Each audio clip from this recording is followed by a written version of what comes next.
I thank the gentleman for yielding. I rise in opposition, strong opposition to this resolution, Mr. Speaker. For the past 5 weeks, Elon Musk and congressional Republicans have been running around calling any federal spending that they don't like waste. Well, the empowerment exercise of Elon Musk is a rather interesting saga.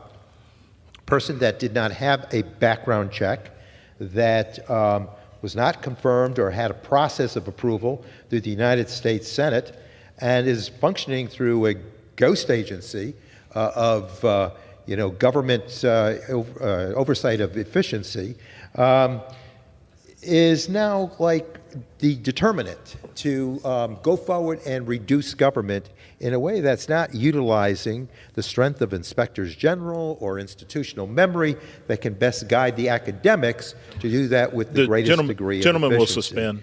And so the gentleman will suspend for a moment. For what purpose does the gentleman for Virginia seek recognition? Parliamentary inquiry. State your inquiry. When debating this resolution, gentleman will suspend. Does the gentleman from New York yield for a parliamentary inquiry? Does the gentleman from New York yield for a parliamentary inquiry? Sure. The gentleman yields. Gentleman's recognized.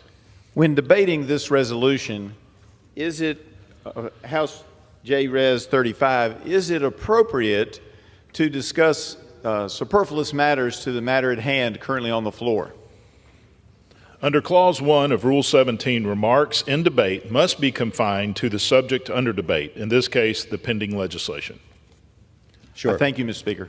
Well, The gentleman is recognized. I was using that to set in context my comments because, again, waste addressed in an efficiency exercise is important. But ironically, today, we're finally on the House floor talking about an EPA rule that reduces actual literal waste, and Republicans want to undo it. The oil and gas industry is the largest industrial source of methane pollution. Each year, oil and gas operators emit the equivalent of $2 billion worth of wasted natural gas, and that can come via venting or perhaps flaring and leaks. And the methane polluter fee makes certain that companies are held accountable for their waste.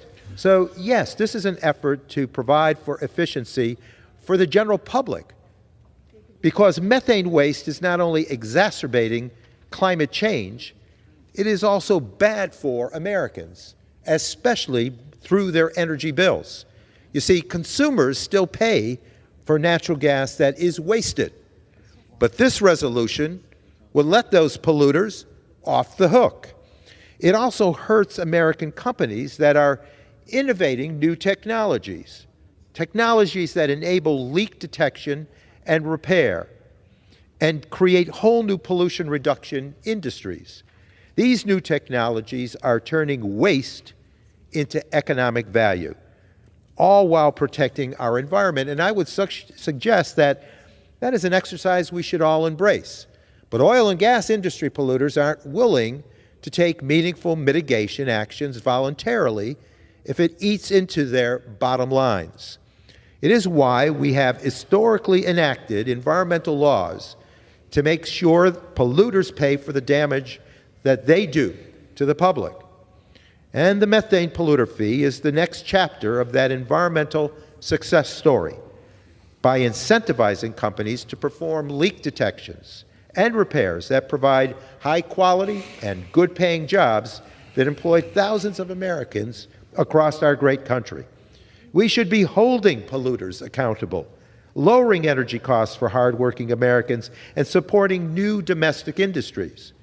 But when it comes down to a choice between reducing everyday Americans' energy bills or lining the pockets of oil and gas executives, Republicans will choose big oil each and every time. Let's stop wasting methane without consequence, and let's not leave American consumers footing the bill. So I urge members to oppose this resolution, and with that, Mr. Speaker, I yield back.